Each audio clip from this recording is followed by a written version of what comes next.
बंदी छोड़ रामपाल महाराज की जय हो। बहुत ही सम्मानित मंच और रामपाल जी महाराज के तत्वाधान में पहुंची लाखों की संख्या में साध संगत जी और किसानी सरदारी जी, मेरी माता और बहनों, मैं क्या बात रखूं, क्योंकि संत रामपाल जी महाराज और उनकी संगत को मैं कुछ भी बोलूं वो केवल मात्र सूरज को दीपक दिखाने वाली बात होगी।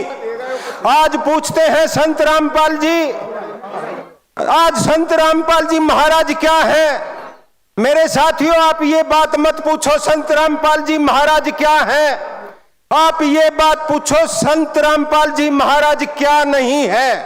लेकिन आज जब हरियाणा प्रदेश में, उत्तर प्रदेश में, पंजाब में, राजस्थान में चारों तरफ पानी की त्राई त्राई मची हुई थी, हरियाणा प्रदेश की सरकार, केंद्र की सरकार ने हाथ खड़े कर दिए थे।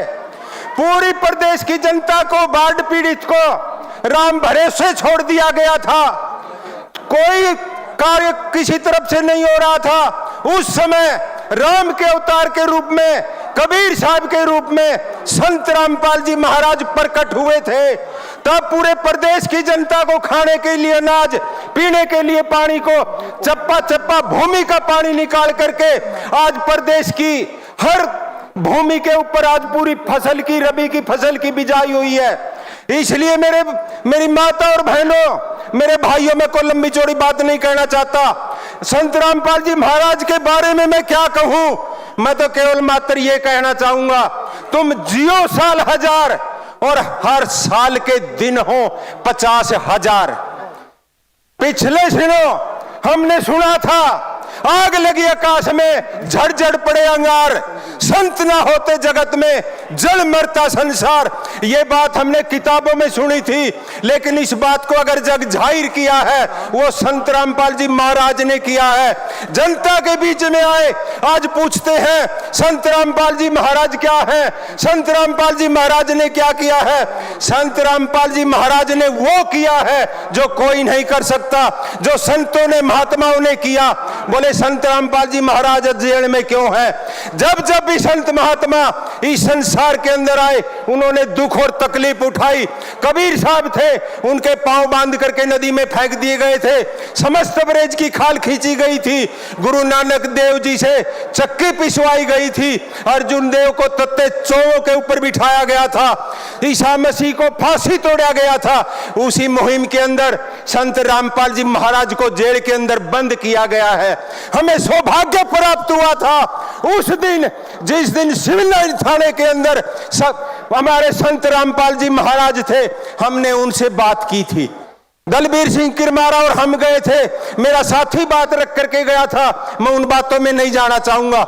लेकिन संत जी ने एक बात कही थी कि भाई मेरा कसूर क्या है, मेरा कसूर बताओ। सुख में भोग सकता था, मेरा आश्रम था, मैं क्रोथा को छोड़ करके आया हूं, मैं बरुआड़ा के अंदर आया हूं।